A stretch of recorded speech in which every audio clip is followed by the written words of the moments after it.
قرآن مقدس سے محبت اور عقیدت کے بارے میں ایک شخص نے جب بیرونی ملک کے اندر گیا تو وہاں جا کر اس کو کسی غیر مسلم خاتون سے محبت ہو گئی، اور اس نے اسے کہا کہ میں خاتون تم سے نکاح کرنا چاہتا ہوں، لیکن خاتون نے کہا ضرور آپ مجھ سے نکاح کریں، لیکن آپ مسلمان ہیں، آپ کو اپنا مذہب چھوڑنا پڑے گا۔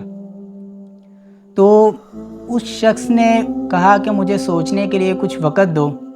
نہ جانے کچھ عرصے کے بعد اس کے ذہن میں کیا بات آئی، اس نے کہا کہ میں دین اسلام کو چھوڑتا ہوں۔ بہرحال اس نے دین اسلام کو چھوڑ دیا، اس خاتون کے ساتھ اس نے شادی کی۔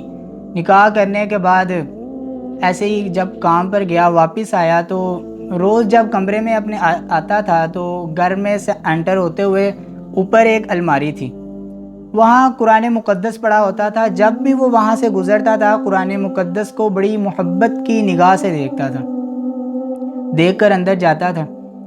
ایک دن ایسے ہوا کہ جب وہ اندر داخل ہوا تو اس نے وہ قرآن مقدس وہاں دیکھا ہوا نہ پایا۔ اپنی خاتون سے پوچھا، خاتون یہاں ایک کتاب پڑھی ہوتی تھی، میں روز اسے دیکھتا تھا، لیکن آج وہ کتاب نہیں ہے۔ اس کافر خاتون نے کہا کہ کوئی اس کتاب کو پڑھتا تو تھا نہیں، تو میں نے اس کتاب کو پکڑ کر نعوذ باللہ ڈسٹ بن میں باہر پھینک دیے۔ وہ مسلمان شخص جو کافر ہو گیا تھا وہ بھاگتا ہوا گیا اور جا کر اس نے قرآن مقدس کو پکڑا، سینے سے لگایا اور اللہ رب العزت سے گڑ گڑا کر معافی کی اور معافی مانگی، اور دوبارہ کلمہ توحید پڑھ کر دائرہ اسلام میں داخل ہوا۔ اور اس خاتون نے کہا کہ اچھا تو یہ بات ہے، اب تک تمہارے سینے سے، تمہارے دل سے اسلام کی محبت نہیں ختم ہوئی۔ تو لہٰذا جب اس خاتون نے مسلمان کی قرآن کے ساتھ محبت دیکھی تو اس نے اس سے طلاق لے لی، طلاق لے کر علیحدگی ہوگی۔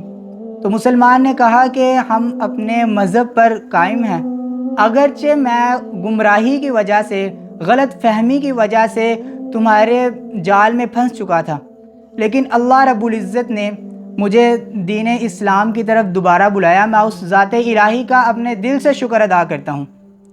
اور اب یہاں میں آپ کو قرآن مقدس سے عقیدت کے بارے میں، قرآن مقدس سے محبت کے بارے میں چند اشعار ہیں جو شاعر نے بہت ہی محبتانہ انداز سے تحریر فرمائے۔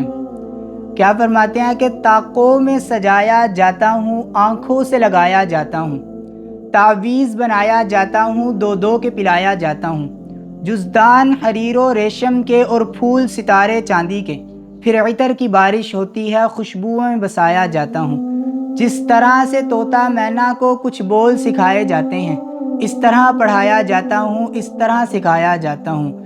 دل سوز سے خالی رہتے ہیں، آنکھیں ہیں کہ نم ہوتی ہی نہیں، کہنے کو میں ایک ایک جلسے میں پڑھ پڑھ کے سنایا جاتا ہوں۔ نیکی پہ بدی کا غلبہ ہے، سچائی سے بڑھ کر دھوکا ہے، ایک بار ہنسایا جاتا ہوں، 100 بار رلایا جاتا ہوں۔ یوں مجھ سے عقیدے کے دعوے، قانون پہ راضی غیروں کے، یوں بھی مجھے رسوا کرتے ہیں، ایسے بھی ستایا جاتا ہوں۔